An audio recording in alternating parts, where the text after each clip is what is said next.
Students, next जो topic है वो हमारा सिस्टम ऑफ यूनिट्स कहलाता है। यानी कि जो फिज़िकल क्वांटिटीज़ को मैं बता चुकी हूँ कि हम यूनिट के ज़रिए मेंशन करते हैं।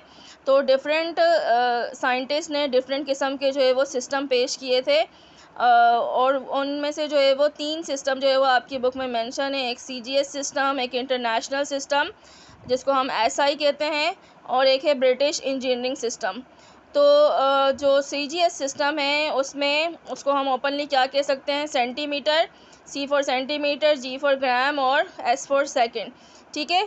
तो उनमें जो फंडामेंटल क्वांटिटीज़ थी ना, जैसे कि लेंथ, मास और टाइम, तो लेंथ की यूनिट जो है वो हमेशा CGS सिस्टम में सेंटीमीटर होती है, और मास की जो है वो यूनिट ग्राम हो जाएगी, टाइम की यूनिट सेकंड हो जाएगी। इसी तरह अगर हम ब्रिटिश इंजीनियरिंग सिस्टम की बात करते हैं तो इसको जो है वो फुट पाउंड सिस्टम भी कहा जाता है। इसका दूसरा नाम है foot pound system.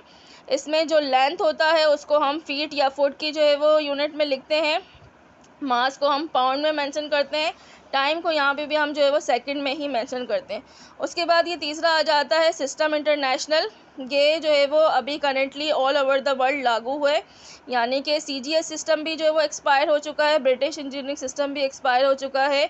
All over the world हम फिज़िकल क्वांटिटीज़ को SI सिस्टम और SI यूनिट से ही मेंशन करते हैं। तो ये आपने याद रखना है, सिस्टम इंटरनेशनल, जिसको जो है वो आप क्या कह सकते हो, ले सिस्टम इंटरनेशनल यूनिट, ये जो है वो आपका फ्रेंच वर्ड है। ठीक है। तो इसमें तकरीबन जो 7 आपकी फ़ंडामेंटल फ़िज़िकल क्वांटिटीज़ थी उसके जो यूनिट रखे गए हैं वही आपने जो है वो स्टडी करने हैं, और जब भी आप फ़िज़िकल क्वांटिटीज़ को मेंशन करोगे उन्हीं जो है वो क्वांटिटीज़ को जो है वो उन फ़िज़िकल यूनिट्स के साथ मेंशन करेंगे। जैसे कि यहाँ पर लिखा हुआ है, टाइम की यूनिट जो है वो सेकंड, मास की यूनिट क्या हो जाएगी, किलोग्राम, अमाउंट ऑफ सब्सटेंस की मोल, लेंथ की मीटर, थर्मोडायनेमिक टेम्परेचर की केल्विन, इलेक्ट्रिक करंट की एम्पेयर, और लुमिनस इंटेंसिटी की कैंडल। इसमें से बहुत सारी चीज़ें जो है वो अभी आपको नहीं पता होंगी कि क्या चीज़ें हैं, तो उन पे आप ज़्यादा फोकस मत करें। जैसे जैसे आप चैप्टर्स आगे पढ़ते जाएंगे तो आपको उनके बारे में अंदाज़ा होता जाएगा कि क्या क्या चीज़ें। फ़िलहाल मास, टाइम और लेंथ पे आपने फोकस करना है। ठीक है गाइस।